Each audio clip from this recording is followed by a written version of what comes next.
La République démocratique du Congo, l'Angola et la Zambie vont disposer désormais d'un corridor ferroviaire angolais de Lobito pour renforcer les exportations de minerais. Les chefs d'État de la RDC, Félix Antoine Tshisekedi Tshilombo, de l'Angola, Joao Lourenço et de la Zambie, Hakainde Hichilema, se sont retrouvés cette semaine à Lobito où ils ont procédé à la signature d'un accord y afférent.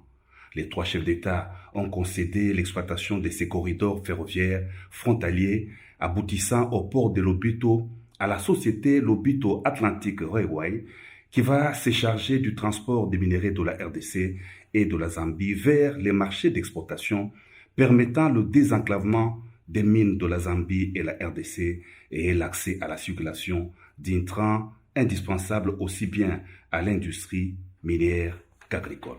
Et puis, la relance de l'industrie du diamant en RDC était au cœur des entretiens que le président de la République, Félix Antoine Tshisekedi Tshilombo, a eu avec le président délégué général du groupe Bruce Cliver. Il a été question de l'implantation en RDC d'une industrie du diamant dans le cadre du partenariat avec le groupe de Beers.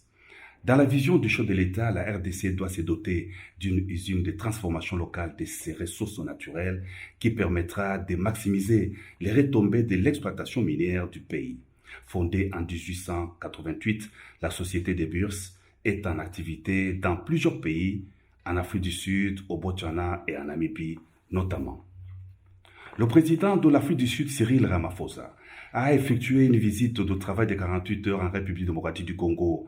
Il a été accueilli chaleureusement au Palais de la Nation par son homologue de la RDC, Félix Antoine Tshisekedi Tshilombo. Les deux chefs d'État ont eu un long entretien en tête-à-tête au cours duquel ils ont réaffirmé leur volonté de renforcer la coopération bilatérale entre la RDC et la RSA.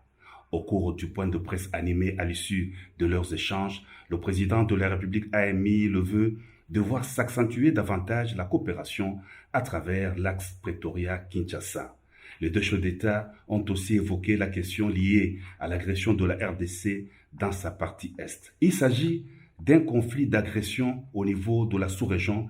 La SADC et toutes les organisations sous-régionales doivent s'impliquer pour trouver un cadre de concertation, a indiqué le président sud-africain. Les deux chefs d'État, Félix-Antoine Tshisekedi Tshilombo et Cyril Ramaphosa, se sont ensuite rendus au Palais du Peuple où ils ont présidé la cérémonie de clôture du Forum économique RDC-RSA dans le cadre de la 12e session de la Grande Commission mixte entre les deux pays. Ce forum qui s'est apaisanti sur plusieurs domaines de coopération, santé, le transport et les infrastructures, l'eau et l'électricité, les finances et l'agriculture.